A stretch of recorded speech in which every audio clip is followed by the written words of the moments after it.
এই এক সমস্যা, এটা আমরা এখন সলভ চোখের রিং লাইটটা পড়ে। আর সবার একটু রাগ হয় আমার উপরে, বাট বন্ধুদের রাগ অভিমান সব নিয়েই আমার চলতে বেশ ভালোই লাগে। তো আজকে বলেছিলাম যে আঁকার থেকে আসবো লাইভ। আজকে আমি আঁকার বাই অদিতি থেকেই লাইভ এসেছি, আর আমি আজকে আমার নিজস্ব প্রোফাইল থেকে আসিনি। তার কারণ আমার মনে হলো যে এখান থেকে লাইভ এসে একবার দেখি না কেমন লাগে সবার। আর অ্যাকচুয়ালি আমি প্রত্যেকটা পেজ যেগুলো দিয়ে কাজ করি বা যে যে ফর্মে কাজ করি, আঁকার বাই অদিতি যদিও একদম একটা ডিজাইনার পার্ট, বাট এই আমার ডিজাইনিং যা যা করছি তার মধ্যেও কোথাও না কোথাও সেই আধ্যাত্মিকতার ছোঁয়াটা থেকেই যায়। সেখানে কোথাও না কোথাও আধ্যাত্মিকতা নিয়ে আমি কথা বলেই ফেলি। তো সেইখান থেকেই দাঁড়িয়ে আজকে ভাবলাম সবার সঙ্গে একটু সমুদ্র মন্থন নিয়ে কথা বলবো। মহাভারত নিয়ে কথা বলছিলাম, মহাভারতের গল্প বলছিলাম। তো তার মধ্যে মনে হলো যে মহাভারত বলার আগে বোধহয় একদম উৎস যেটা পুরাণের, মানে যেখান থেকে লাইফ সাইকেলটা শুরু হয়, সেই গল্পটা আগে বলে দেওয়া উচিত। তাতে মহাভারতটা আরো বোধহয় সহজ সরল হয়ে উঠবে। তো সেই জন্যই ভাবলাম যে সমুদ্র মন্থনের গল্পটা তোমাদের বলি। সমুদ্র মন্থনটা আমরা ছোটবেলা থেকে শুনে অভ্যস্ত, একটা ছোট্ট গল্প পুরাণের, বিষ্ণু পুরাণের গল্প। আর এখান থেকে বিষ্ণু পুরাণের উৎস বলা যায়, কারণ এখানের এই গল্পটি শোনানোর পরে কিন্তু বিষ্ণুর যে প্রথম অবতার মৎস্য অবতার সেটার বিষয়ে গল্পটা আছে। তো পুরাণের গল্পটা শুরু হয় কিন্তু কুর্ম অবতার দিয়েই। তো সেখান থেকে দাঁড়িয়ে ভাবলাম যে এই কুর্ম অবতারের যা অবদান আমাদের জীবনে, হ্যাঁ, সেই গল্পটা একবার বলে ফেলি। তো তোমরা যারা যারা এই লাইভ ইভেন্টটা দেখছো তারা প্লিজ একটু কমেন্ট করো, একটু জানিও কেমন লাগছে এই গল্পগুলো। তার কারণ অনেক পুরনো কথা, অনেক ভুলে যাওয়া কথা, অনেক মনের কাছে ধরে রাখা কথা, যেগুলো আমরা সহজেই হয়তো আগে জানতাম, আজকাল দুর্লভ হয়ে উঠছে।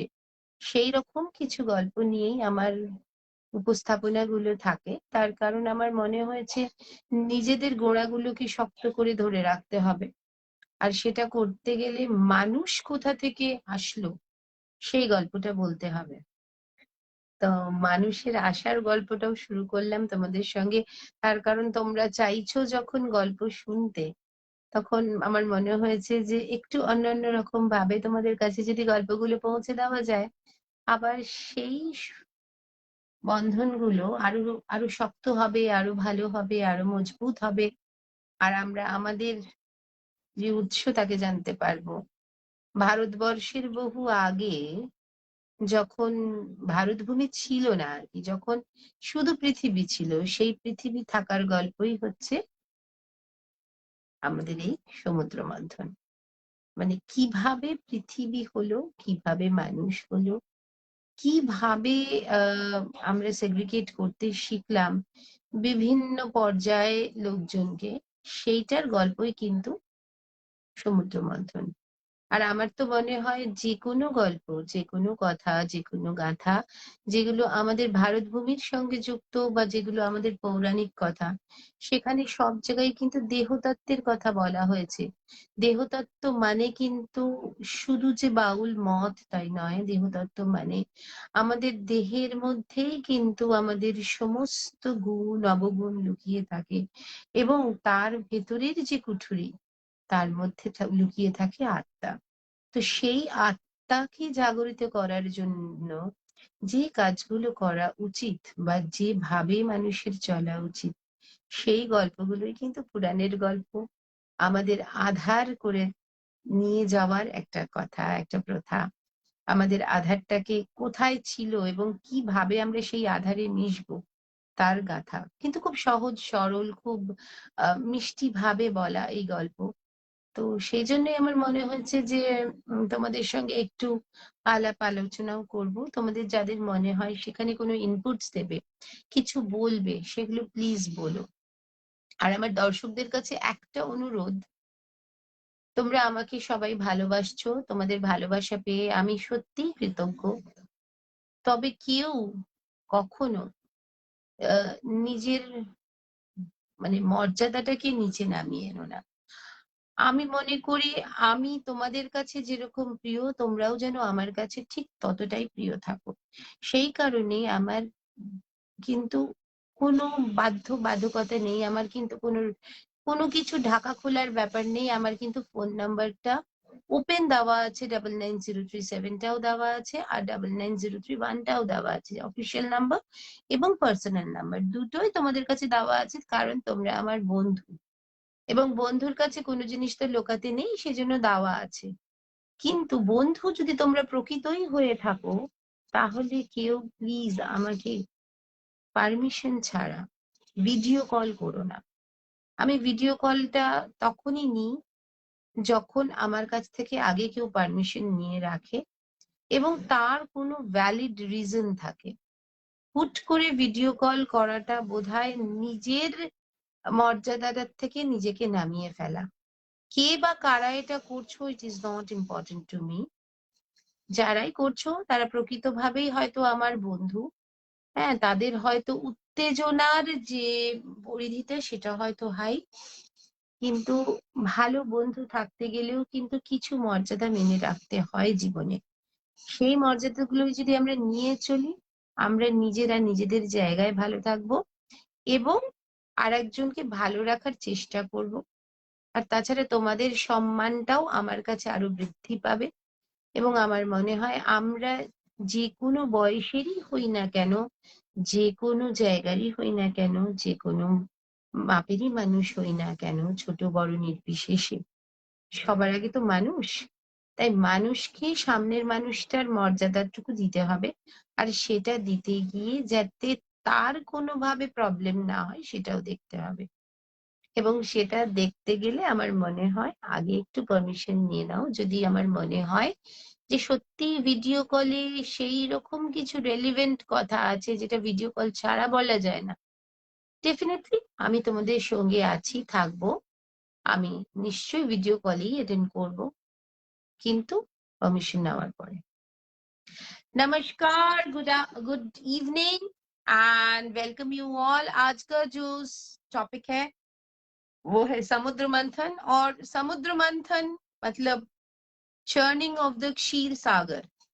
तो उसी के लिए मैं आज आप लोगों के सामने आई हूँ, और आज मैं लाइव आई हूँ आकार बाई अदिति से। इसका एकमात्र उद्देश्य था कि आप लोग इस लाइव को किस तरह से ले रहे हैं, आप लोगों को कैसा लग रहा है। वो आप लोगों ने महाभारत मंत्रा में मुझे बताया है कि आप लोगों को अच्छा लग रहा है, तो आप लोगों का बहुत सारा मुझे प्यार मिला है, ढेर सारा प्यार मिला है। हर एक से मेरे पास प्रेयर्स आते हैं, तो मैं उससे बहुत आभारी हूँ, मुझे बहुत अच्छा लगता है। बट अभी सभी दोस्तों से मेरी एक अनुरोध है, ये शायद मेरी एक इल्तिजा भी है, एक आप लोगों से मेरी ये एक शायद जाने अनजाने एक डिमांड भी है कि जिनको मेरा प्रोग्राम अच्छा लग रहा है, जिनको मेरा बोलने का तरीका या कहानी सुनने का तरीका अच्छा लग रहा है, वो जरूर कमेंट करें कि आप लोगों को कैसा लग रहा है। अच्छा लगे बुरा लगे जो भी लगे, मतलब आप लोगों का जो भी फीलिंग हो वो जरूर, आप लोगों को फ्रीडम है उसको एक्सप्रेस करने का और आप लोग कर सकते हो। सिर्फ यही नहीं, अगर कुछ ठीक बोल रही हूँ कुछ गलत बोल रही हूँ आप लोग मुझे गाइड भी कर सकते हो। बट एक चीज का प्लीज ध्यान रखिए कि इस माध्यम में कोई ऐसा काम ना कर डाले जिससे आप लोगों की मर्यादा की हानि हो। तो बहुतों को इच्छा होती होगी हमसे बात करने की, और मेरा पर्सनल नंबर भी दिया हुआ है। मुझे किसी से ना तो कोई भय है, ना किसी से रोष है, ना किसी से किसी चीज की अपेक्षा है। बट हाँ, आप सब मेरे दोस्त हो, आप सब शायद मेरे शुभ चिंतक भी हो, और मैं भी सभी के लिए शुभ चिंता और शुभकामनाएं ही रखना चाहती हूँ। इसीलिए एक विनीत अनुरोध है कि आप लोग मुझे वीडियो कॉल बिना परमिशन के न करें। कभी भी कहीं भी किसी को भी, सिर्फ मुझे ही नहीं किसी को भी इस तरह से वीडियो कॉल करने से ये एक आपत्तिजनक परिवेश का निमंत्रण देता है। किसी को अच्छा लग सकता है बट किसी को बुरा भी लग सकता है, और नीतिगत तरीके से ये सही नहीं है। तो आप लोग प्लीज अपनी अपनी मर्यादा का ध्यान रखें, और आप सबके लिए मेरा ढेर सारा प्यार, ढेर सारा विनय, ढेर सारा अम, आप सबके लिए गुड विशेस। बट चूंकि आप लोगों को एक व्यक्तिगत नंबर मिला है, उसकी व्यक्तिगत जीवन में घुसने के लिए वीडियो कॉल ना करें। अगर कोई ऐसी बात है जिसके लिए आपको वीडियो कॉल करना जरूरी है, आप पहले परमिशन लें, मुझसे पूछ लें। और अगर मुझे लगता है कि हाँ सही में वो वीडियो कॉल करने से आपको कोई सहायता होगी, या आपके मानसिक स्थिति में कोई परिवर्तन आएगी, या आप सहनशीलता से अगर काम में आएगा वो वीडियो कॉल, या परिवार के किसी की खुशी का कारण बनेगा, तो मैं जरूर आपसे वीडियो कॉल पे बात करूंगी। लेकिन ये शायद सही नहीं है कि आप लोग किसी भी आवर में मुझे वीडियो कॉल करें। आप सबका जो प्यार मिला है उसके लिए मुझे बहुत अच्छा लगता है, बहुत गर्व अनुभव करती हूँ कि मेरे इतने दोस्त हैं जिनको मैं पसंद आ रही हूँ। मैं किसी पर्टिकुलर इंसान को नहीं कह रही हूँ, किसी मेल फैक्टर या फीमेल फैक्टर को नहीं कह रही हूँ मैं। ये एक समूचे फ्रेंड सर्कल के लिए एक मेरा अनुरोध था कि आप लोग प्लीज वीडियो कॉल ना करें। Thank you so much. और लौट चलते हैं कहानी में। आज का कहानी जो मैंने सोचा है वो थोड़ा हटके है। जैसे महाभारत मंत्रा की कहानी चलती है वो तो चलती रहेगी, पर जिन जिन को अच्छा लगता है कहानी सुनना वो जरूर आएंगे। आज मैं समुद्र मंथन की कहानी आप लोगों को सुना रही हूँ। इस समय कौन है कौन नहीं है इससे भी ज्यादा जरूरी है, जब ये टेलीकास्ट हो जाएगा उस समय आप सबके पास पहुंचेगा और आप सब इसको सुनेंगे। अगर अभी कुछ लोग हैं और बाकी लोग नहीं आ पा रहे हैं तो कोई बात नहीं है, आप सब तक पहुंच जाएगा ये समुद्र मंथन की गाथा। और समय को नष्ट ना करते हुए, जितना भी समय मुझे मिला है आज उसमें मैं आई हूँ। आज रविवार का दिन है तो मैंने सोचा कि महाभारत और रामायण की कथाओं का तो वर्णन आप लोगों के पास है, आप लोगों ने सुना है, पर समुद्र मंथन को उतनी गहराइयों से हम लोगों ने नहीं जाना है। और समुद्र मंथन स्वयं श्री विष्णु के ही लिए लिखा गया विष्णु पुराण का पहला अध्याय है, जहां पे उन्होंने कूर्म अवतार लिया था। इसके बाद हमें पता चलता है कि इस अवतार से पहले भी एक अवतार था, वो था मत्स्य अवतार। तो आज सुनते हैं गाथा इस कूर्म अवतार की, और किस तरह से समुद्र मंथन हम लोगों के लिए जरूरी था, किस तरह से वो हम लोगों की जीवन में एक छाप छोड़ जाता है, और क्या विशेषता है इस समुद्र मंथन की, कैसे शुरू हुआ समुद्र मंथन की गाथा। चलिए देर न करते हुए चलते हैं, और पहले सुनते हैं बांग्ला में, उसके बाद हिंदी में। समुद्र मंथन itself tells কি এটা একটা কোনো সমুদ্র যার মন্থন হয়েছিল।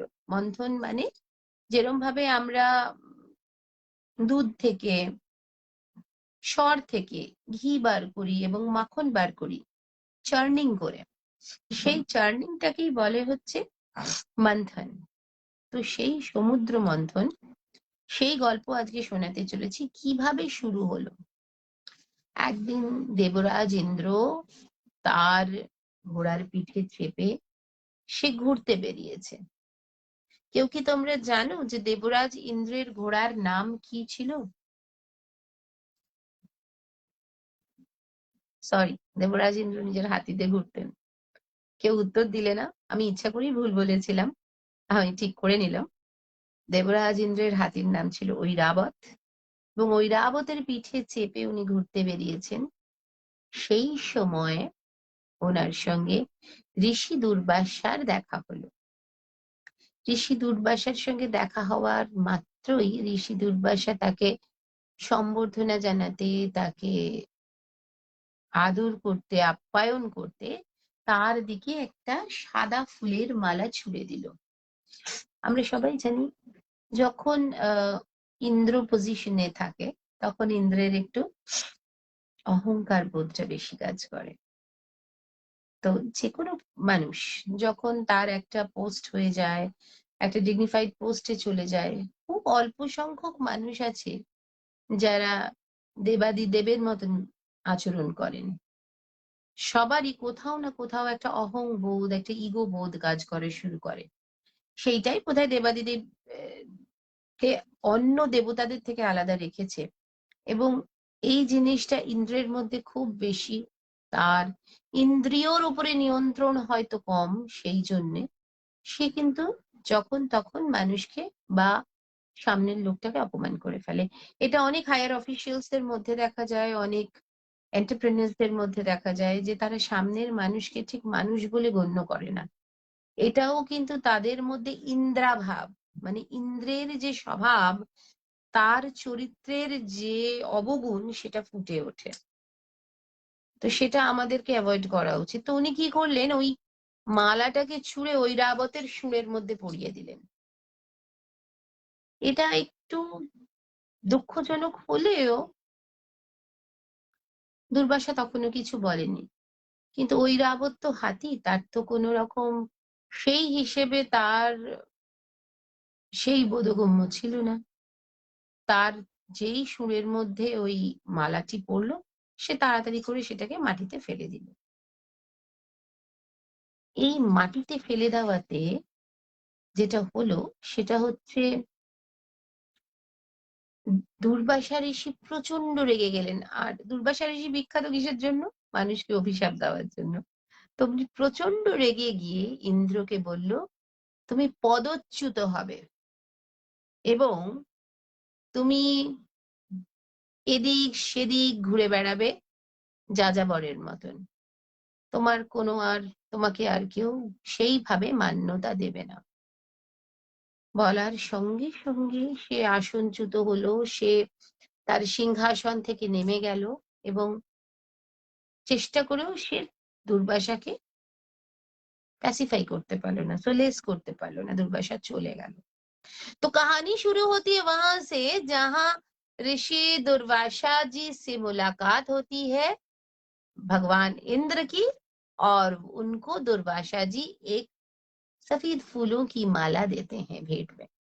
और ये भेंट मिलते ही, जैसे कि हम सभी का स्वभाव है, जब हम लोगों का पोजीशन हाई रहता है, ह्यूमन बीइंग का ये नेचर है कि जब हमको कोई आसन मिल जाता है तो हम उससे गर्व अनुभव करने लगते हैं और उससे सामने के इंसान को अलग अलग तरीके से हम लोग अपमानित करते हैं। हम सोचते हैं हमसे बड़ा कोई और नहीं है, और उसी समय कुछ ऐसा घटित होता है जिससे हम लोगों की जो ईगो है, जो हम लोगों की वे ऑफ रिप्रेजेंटिंग आवरसेल्व्स है, उसको कहीं ना कहीं लोगों को लगता है हम अहंकारी हो गए हैं और उस अहंकार का पतन होता है। तो वही हुआ। ऋषि दुर्वासा ने जब उनको वो सफेद फूलों की माला दी, उन्होंने उसे ऐरावत को दे दिया। ऐरावत उनकी हाथी जिसपे वो सवार कर रहे थे। तो ऐरावत को देते ही ऐरावत ने उस माला की तो समझ उसे थी नहीं, वो तो जानवर था। और वो कैसा जानवर? जानवर मतलब जो हम समझते हैं जानवर वैसा नहीं, निर्बोध था। तो एक निर्बोध प्राणी के हाथों देने से उसे समझ में नहीं आया और उसने उस माला को नीचे फेंक दिया जमीन पे। और जमीन पे फेंकते ही दुर्वासा, तो जाने जाते हैं श्राप देने के लिए, दुर्वासा को आया गुस्सा कि भाई मैंने आपको आपकी वो भेंट चढ़ाया, इतना सुंदर सफेद फूलों का माला, और आपने उसे मिट्टी में गिरा दिया। तो उन्होंने उनको श्रापित किया और उनसे कहा, क्योंकि तुमने मेरा अपमान किया है और वो भी मैंने तुम्हें कुछ भेंट किया था, उसके बदले तुमने मेरा अपमान किया है, तुम भी अपने सिंहासन से बहुत नीचे आ जाओगे, तुम्हारी मर्यादा कम हो जाएगी, लोग तुम्हें मानना बंद कर देंगे। और ऐसा ही हुआ। स्वर्ग लोक का जो उनका सिंहासन था जिसके लिए इंद्र को अहंकार था वो उनके हाथों से छूट गया। अब जब ये छूट गया तो देवताओं का तो कोई कसूर नहीं था, बाकी देवताओं का, सूर्य का कोई कसूर नहीं था, यमदेव का कोई कसूर नहीं था, बृहस्पति का कोई कसूर नहीं था, लेकिन इन सब भी को भी राजा का फल भुगतना पड़ा। जब हम कुछ गलत करते हैं ना, तो हमारे आस पास वालों को भी वो भुगतना पड़ता है, तो उनको भी भुगतना पड़ा। और वो सब अपने आसनों से गिर गए, और जब अपने आसनों से गिर गए तो उन लोगों को दुख होने लगा, और वो जगह ले ली राजा बलि ने, जो असुरों के राजा थे उस समय। उनको मिल गया वो आसन, क्योंकि वो दानवीर थे। और देवता यहाँ वहां छिटक गए, यहाँ वहां भागम भाग मचने लगा। लोग, मतलब उनको समझ में नहीं आ रहा था कि क्या करना चाहिए।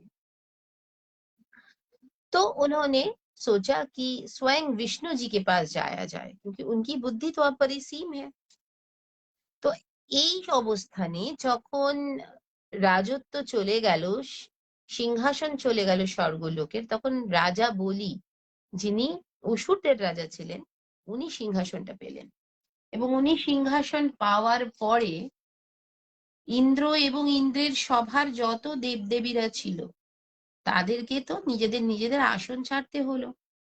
তখন সবাই এদিক ওদিক ঘুরে বেড়াচ্ছে আর ভাবছে যে কি করা যায় যাতে আবার ইন্দ্রাসন ফেরত পাওয়া যায়। কি করলো, তারা চলে গেল বিষ্ণুর কাছে। কেন বিষ্ণুর কাছে? বিকজ বিষ্ণুর যে বুদ্ধিমত্তা, বিষ্ণুর যে কুশলতা, সেটা কিন্তু অন্য কোনো দেবতাদের মধ্যে নেই। তাকে পরামর্শ করে কিভাবে আবার সিংহাসন পাওয়া যায় তার পরিকল্পনা করবে বলেই তারা বিষ্ণুর কাছে গেল। তখন বিষ্ণু বলল যে শোনো, তোমাদের একটা কথা বলি, যা হওয়ার ছিল হয়ে গেছে, যেটা হয়ে গেছে সেটা তো আর ফেরত আসবে না। তীর কামান থেকে বেরিয়ে গেলে পরে আর তীর ফেরত আসে না তো। তাহলে এখন এমন একটা কিছু করতে হবে যাতে ইন্দ্র আসন আবার ফেরত পায়। আর এই আসনটা যে ও শুধু বলে জেতেনি, বুদ্ধিমত্তায় জিতেছে বা ন্যায্যভাবে জিতেছে, সেইটা দেখাতে গেলে অসুরদের সেইভাবেই পরাস্ত করতে হবে। তাহলে কি করা যায়?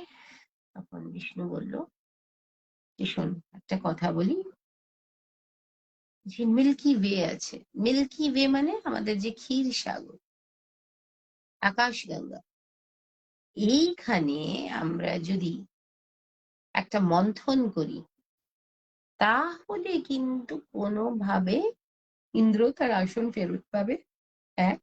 আর 2 নম্বর, অসুররাও বলবে না যে ওদের সঙ্গে ইনজাস্টিস হয়েছে। তো বললো ঠিক আছে, তাহলে তাই হোক।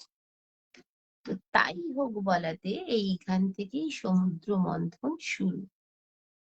এবং যেই সমুদ্র মন্থন শুরু হলো, তখন কিভাবে সমুদ্র মন্থনটা হবে তার তো একটা পরিকল্পনা করতে হবে। আমি একটা কাজ করব, ধরো আমি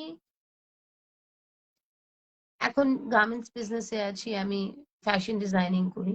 আমার মনে হলো না, আমি এখন এইটা যেরকম চলছে চলুক, আমি এখন একটা কনস্ট্রাকশন বিজনেসে নামবো। তো কার কার সঙ্গে নামবো, কি কি পদ্ধতিতে নামবো, কার কার আমি সাহায্য নেব, সেগুলো তো আমাকে জানতে হবে, তবে তো আমি করতে পারবো, তাই না? তো ঠিক সেই কারণে ওনারা পরামর্শ করতে থাকলো, এবং যেটা ডিসাইড হলো সেটা হচ্ছে মন্দার পর্বত কে ওরা মাঝখানে, ওই যেটা দিয়ে চর্ণ করে আর কি, লাঠিটা, সেই লাঠিটার কাজ করবে মন্দার পর্বত। বাহ!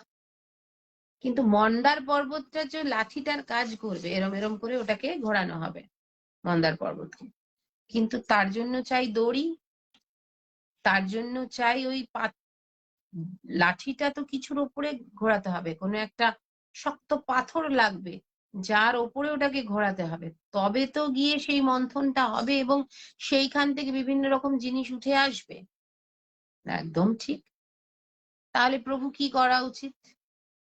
তখন প্রভু আদেশ দিলেন, মানে স্বয়ং শ্রীহরি বা বিষ্ণু আদেশ দিলেন যে তোমাদের কিছু করতে হবে না, ওই মন্দারকে আমি আমার পিঠে কূর্ম রূপে ধারণ করব।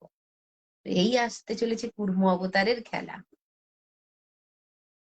চলে আসি এবার হিন্দিতে একটু বলে নি, কারণ ওই বন্ধুরাও সবাই वेट করে আছে। तो डिसाइड हुआ कि समुद्र मंथन करना पड़ेगा, और समुद्र मंथन के लिए क्या करना होगा? समुद्र मंथन के लिए हमको तो कुछ सामान की जरूरत होगी। जैसे हम अगर कोई नया बिजनेस चालू करते हैं, समझिए कि मैं अभी सिवई का दुकान लगाना चाहती हूँ और उसके लिए मैं खुद सिवई प्रोड्यूस करना चाहती हूँ, तो मुझे तो मशीनरीज की जरूरत होगी कि नहीं? मुझे तो रॉ मटेरियल की जरूरत होगी, तो वो कहाँ से आएगा? ठीक उसी प्रकार समुद्र मंथन में जिस जिस चीज की यूटिलिटी होने वाली थी वो कहाँ से आएगी? तो मंथन पर्वत को रखा गया कि वो बीच में खड़ा रहेगा उस लाठी की तरह जिससे हम लोग चर्न करते हैं। तो मंदरा पर्वत बीच में, और वो चर्निंग रॉड का काम कर रहा था। लेकिन लोगों ने कहा कि एक पत्थर नीचे जरूरी है जिसके ऊपर वो चर्न करेगा, नहीं तो वो घूमेगा कैसे? ईश्वर बताइए कैसे घूमेगा? तो विष्णु जी ने कहा एकदम चिंता मुक्त हो जाओ, मैं कूर्म अवतार लेकर वहां पे पहुंचूंगा और मेरे पीठ के ऊपर मैं मंदरा पर्वत को पकड़ लूंगा। तो हो गया, दो स्टेप तो क्लियर। क्षीर सागर था ही, क्षीर सागर क्या है? The milky way, the mill आकाशगंगा, वहां पे ये मंथन होने वाला था क्योंकि देवासुर दोनों वहां पे पहुंचने वाले थे। तो और क्या हो सकता था? उन्होंने कहा इसके बाद लगेगा एक रस्सी जिससे कि खींचा जाता है उस लाठी को, वो कहाँ से आएगा? तो कोई बात नहीं, सर्पों के राजा वासुकी को बुलाया गया और वासुकी ने बोला ठीक है, प्रभु की आज्ञा है तो मैं तो विवश हूँ, और विवशता में भी मेरी खुशी है क्योंकि ये प्रभु का आदेश है, तो मैं तो वो रस्सी बनने को तैयार हूँ। এরপর যেটা হলো, বললো যে লাঠি হয়ে গেছে, নিচের পাথরটা হয়ে গেছে, কিন্তু এই লাঠিটাকে যে দোলাতে গেলে একটা দড়ি লাগবে, সেটা কোথায় পাওয়া যাবে? সেটাও পাওয়া গেল। কোথায় পাওয়া গেল? বাসুকি যে সাপেদের রাজা ছিল তাকে শ্রীহরি বলে পাঠালো যে তোমার কিন্তু মাঝখানে দড়ির কাজটা করে দিতে হবে ভাই। সে বলল আমার যতই অসুবিধা থাক আমি দড়ি হব, তার কারণ আমাকে প্রভু বলেছে দড়ি হতে।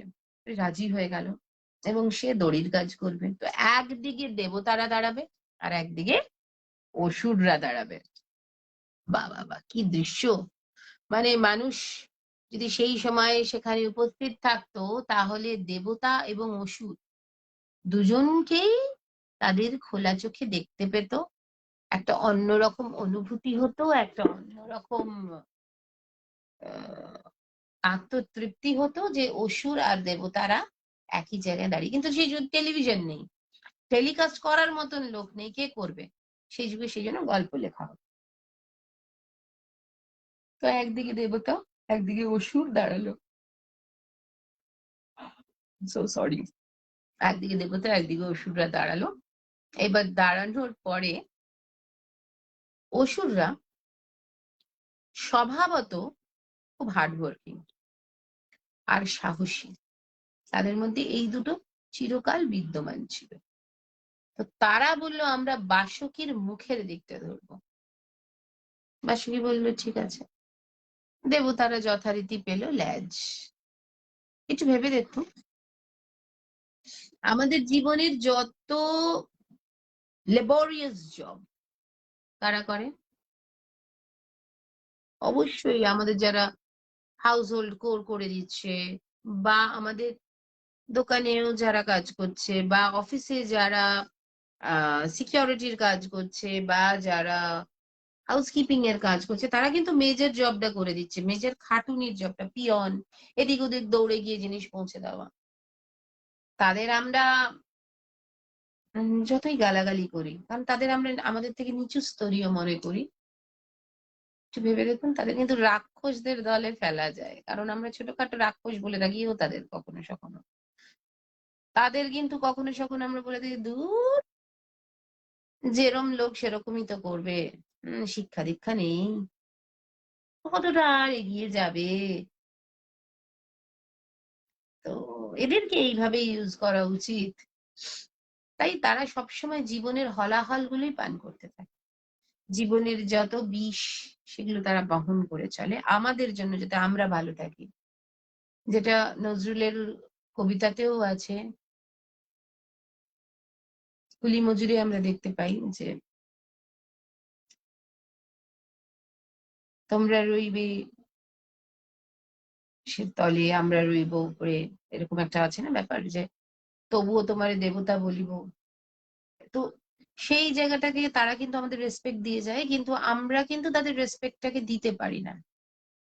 দেখিনি সেদিন রেলি কুলি বলি এক বাবু সাহেব তারে ঠেলে দিলে নিচে ফেলে, চোখ ফেটে এলো জল, এমনি করে কি জগৎ জুড়িয়া মার খাবে দুর্বল, যেই দধিচিদের হাড় দিয়ে বাষ্প শকট চলে, বাবু সাহেব এসে চড়িল তাহাতে, কুলিরা পড়িল তলে।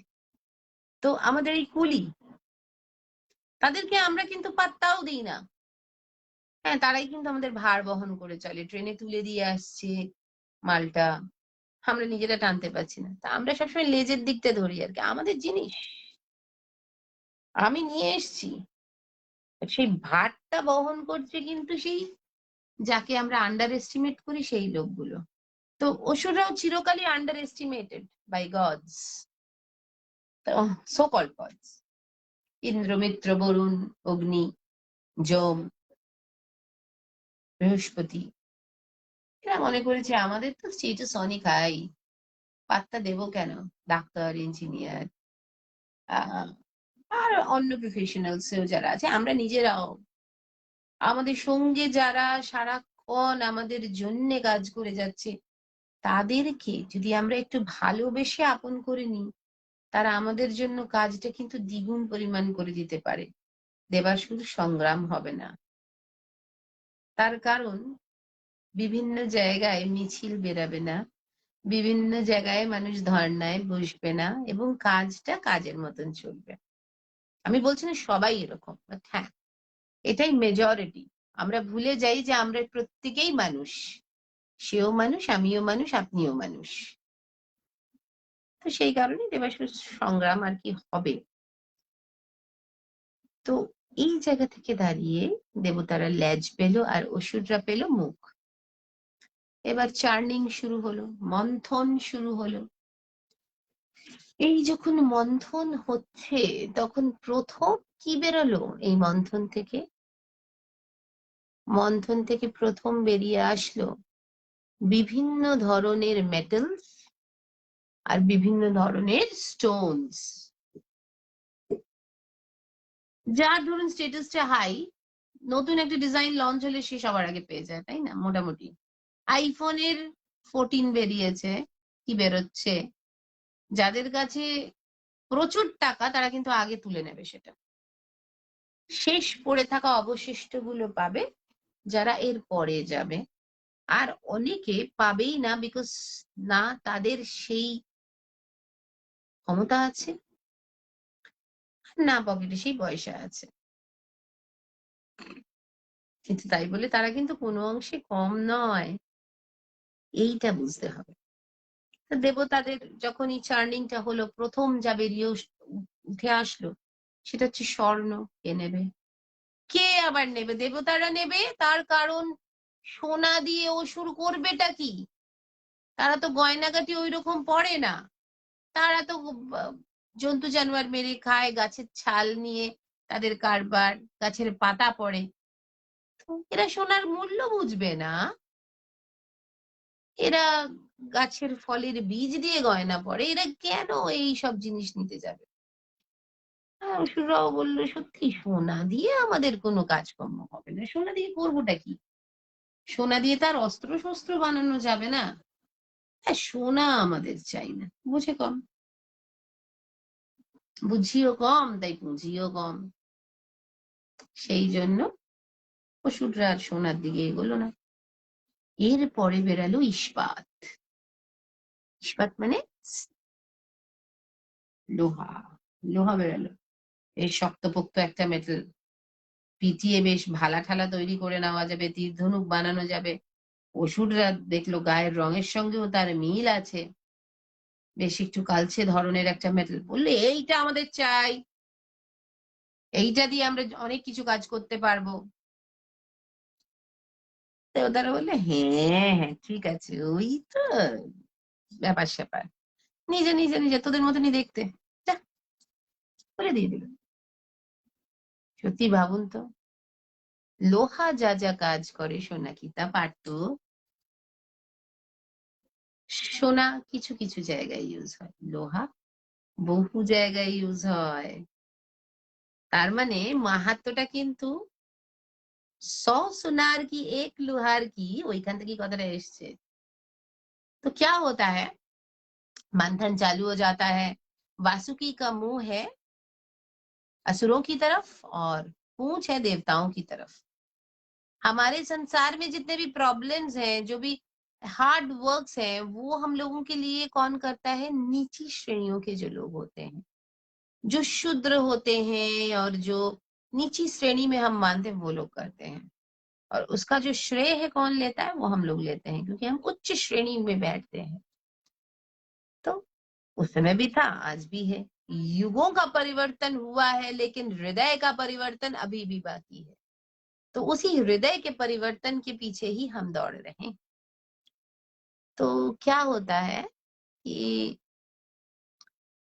जो देवता होते हैं, वो लोग कहते हैं कि चलो समुद्र मंथन चालू किया जाए, और बहुत लेट हो गया है, और समुद्र मंथन होगा, जैसे जैसे सामान निकलेगा हम लोग आपस में मिल बांट के भाग कर लेंगे। बहुत अच्छा बात है, ऐसा तो हम लोगों को भी सुनने को मिलता है। जब कोई लेबर से काम करवाता है, भैया काम करवा दीजिए, जब पैसा आएगा तो मिल बांट के ही ना खाएंगे। लेबर के पेट में कितना जाता है और मालिक के पेट में कितना जाता है। तो वही कहानी यहाँ पे भी थी। तो झांसे में तो आ गए, झांसे में कौन आए? असुर आ गए, विश्वास किया भगवानों का और उसमें फंस गए। मैं भगवान विरोधी नहीं हूं, मैं कृष्ण प्रेमी हूं। फिर भी जहां देवताएं गलत करते हैं, और क्यों करते हैं और कैसे करते हैं और उसका प्रतिकार क्या है, वो हम खोजेंगे किसी विधि में नहीं, किसी आचार में नहीं, किसी विचार में नहीं, अपने दिल में, जहां सिर्फ प्यार बरसता है। दिल ही तो एक ऐसी जगह है जो सच्चाई से हर चीज को संभाल लेता है। प्यार से, सच्चाई से जो जीत सकता है वो सिर्फ दिल है। तो सभी लोगों से अनुरोध है, दिल की बात सुनिए। दिल की बात सुनना बंद कर देंगे तो बहुत सी सच्चाई आपसे दूर चली जाएगी। तो यही था, और वो चर्निंग चालू हो गया। तो सबसे पहले क्या निकला? पहले निकला मेटल्स। तो कौन सा मेटल सबसे पहले निकला? सबसे पहले निकला सोना। और किसको मिलना था वो? अरे भाई देवताओं को मिलना था। सोने का क्या करेंगे असुर? असुर सोने का क्या करेगा मतलब? हाँ, क्या करेगा असुर सोने का? भाई उसको तो गहने बना के पहनने नहीं है, सोने का यूज उसके पास कुछ है नहीं। क्यों? वो तो जंगलों में घूमता है, अलग अलग पौधों से जो फल मिलता है, उसके जो बीज मिलते हैं, उसके गहने बना लेता है। भाई क्रिएटिव आदमी है, सोचिए असुर। बाघ का छाल पहन लेता है, जिन जानवरों के छाल से अपना ड्रेस बना लेता है। डिजाइनर है असुर। और हाँ भाई, हाँ ज्वेलरीज भी बना लेता है वो, घूम घाम के जो भी मिल जाए उससे। तो सोचिए कितना क्रिएटिव है ये असुर प्रजाति। और आप इसको अंडर एस्टिमेट करते हैं, बोलते हैं देवता भला है असुर से। सभी में गुण अवगुण है, असुर का बस दोष एक ही है। बताइए क्या है? थोड़ा गुस्सैल है, थोड़ा ईगो। तो ईगो नहीं है उसमें, इमोशंस ज्यादा है, उसको दर्द ज्यादा पहुंचता है, तो इसीलिए वो लड़ बैठता है, अपने अधिकार के लिए लड़ बैठता है। असुर भी बुरा नहीं है इसके मतलब। अरे ईश्वर ने सबको बनाया है, भगवान को भी ईश्वर ने बनाया है। ये हम लोगों का मानना है। मतलब एकम एवं अद्वितीयम जो भगवान है, उन्होंने जो पहली सीरीज के भगवान है, मतलब इंद्र, मित्र, वरुण, अग्नि, मृत्यु के जो देवता हैं, यम, इन सब का जो निर्माण किया है जिन्होंने, या जिन्होंने इनको भूमिष्ठ किया है, वो एकम अद्वितीयम है। और इसीलिए वो देवों से ऊपर है। उनकी श्रेणी देवता में नहीं, ईश्वर में की जाती है। तो ये डिफरेंस है देवता और ईश्वर में। आप किसी के लिए कुछ भलाई कर दे, आप देवता बन सकते हो, ईश्वर नहीं बन सकते। तो वही था, और ये वही हुआ। तो देवताओं के लिए सबसे पहले सोना निकला और देवता लेके चले गए। इंद्र जी ने उनको देवताओं के लिए गहने बनाने के लिए दे दिया। अगला प्रोडक्ट था जो चर्निंग से निकला, वो था लोहा, इस्पात। बोला, तो जैसे ही इस्पात को देखा राक्षस बड़े खुश हो गए। बोला वो देखने में, उसका वर्ण देखने में देवताओं जैसा था, सुनहरा था, चला गया। अब ये जो आया है थोड़ा काला वर्ण है इसका, एकदम हम जैसा दिखता है, तो इसका कार्य भी हम ही से होगा। इसे हम भाले बनाएंगे, इसे अस्त्र बनाएंगे, शस्त्र बनाएंगे, ये भाई हमारे पास ही होना चाहिए। तो देखिए ईश्वर की महत्ता देखिए, कि जहां देवता को मिला सोना, वहां असुरों को मिला इस्पात, जिससे समूचे संसार का ऑलमोस्ट 90% काम होता है। तो लेके चले गए वो अपना हिस्सा। अब निकला कॉपर उसके बाद। तो कॉपर का हम क्या करते?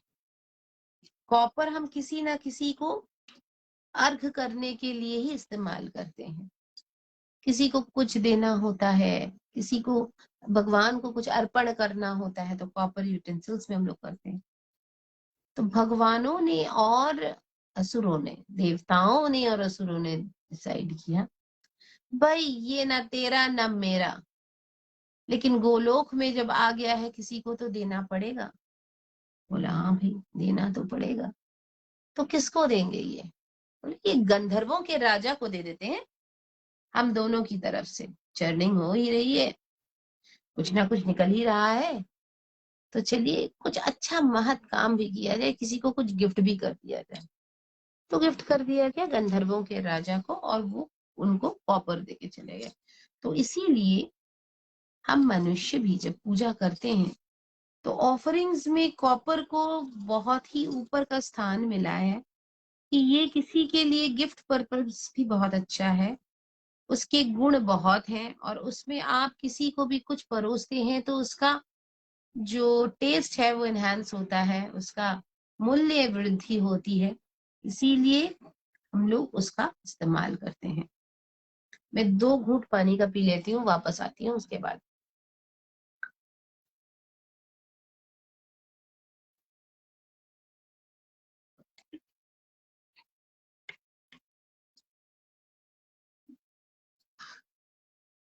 तो ये तो निकल गया। अब क्या निकलना था? अब निकलना था कुछ और। अब निकलना था वहां से अलग अलग तरह के पत्थर। पत्थर in the sense stones, gem stones. और वो क्या था, कैसा था, उसका क्या उपयोग होगा, और कैसे उपयोग होगा, और कौन सा जेमस्टोन किसके पास जाएगा, इस कहानी को आगे बढ़ाएंगे अगली बार। তো এত কিছুর পরে যেটা বেরোলো লাস্টে সেটা হচ্ছে কপার, তাম্র। এই তাম্রটা গিফট করে দেওয়া হলো দেবতা এবং অসুরদের পক্ষ থেকে গন্ধর্বদের। তার কারণ যে জিনিসটা অফারিং এ দেওয়া যায় সেটা কিন্তু তাম্র। মানে আমরা যখন দেবতাদেরও পুজো করি তখন তাম্রপাত্রে জিনিস রেখে তাদের পুজো করি, মানে শুভ এটা একটা ইয়ে মনে হয়, কারণ এটা মৈত্রিক একটা সম্বন্ধ বানায় সমস্ত মানুষের মধ্যে, সমস্ত লোকের মধ্যে। লোক বলতে ইহলোক, পরলোক, স্বর্গলোক, মর্তলোক, পাতাল লোক, সবাইকে এক সূত্রে বাঁধে তাম্র। সেই জন্য তামাকে এই স্থানটা দেওয়া হয়। ওটা দিয়ে দেওয়া হলো। এবার কি বেরাবে? এবার যেটা বেরাবে সেটা হচ্ছে বিভিন্ন ধরনের পাথর, জেমস্টোনস। আর কোন জেমস্টোন কে পাবে সেটা নিয়ে কথা বলবো এর পরের এপিসোডে। খুব শিগগিরই আসবো। যদিও আমার এখানে কাজের প্রেশার বেশি, বাট তোমরা যেহেতু গল্প শুনতে ভালোবাসো, সেহেতু আমি আবার আসবো, আবার শোনাবো যে এইবার যে যে জিনিসগুলো বেরাবে সেগুলো কোনখানে কিভাবে ডিভাইড হবে। তবে সমুদ্র মন্থন, সমস্ত সমুদ্র মন্থন সে যুগের আর এই যুগের, সবটাই কিন্তু আমাদের শরীরের সঙ্গে লিপ্ত, সবটাই আমাদের মনের সঙ্গে লিপ্ত, সবটাই আমাদের আমির সঙ্গে লিপ্ত। তো সেই জন্যে সমুদ্র মন্থনকে বুঝতে গেলে আগে নিজেকে বুঝতে হবে। তাই আজকে যতটুকু শোনালাম ততটুকুকে একটু অনুসরণ করার চেষ্টা করো। আর ফিরে এসো আবার গল্প শুনতে আমার কাছে। খুব তাড়াতাড়ি ফিরবো, খুব শিগগিরই ফিরবো। কালকে তোমাদের শোনাবো আবার মহাভারত মন্ত্র। আর এর মাঝখানে নিয়ে আসবো আকার বাই আদিতি থেকে সমুদ্র মন্থনের আর একটা অংশ। ভালো থেকো, সুস্থ থেকো। সবাইকে অনেক অনেক ভালোবাসা, অনেক অনেক শুভকামনা। তোমরা ভালো থাকলে আমিও এবারে ভালো থাকবো। Tata, bye bye, see you all.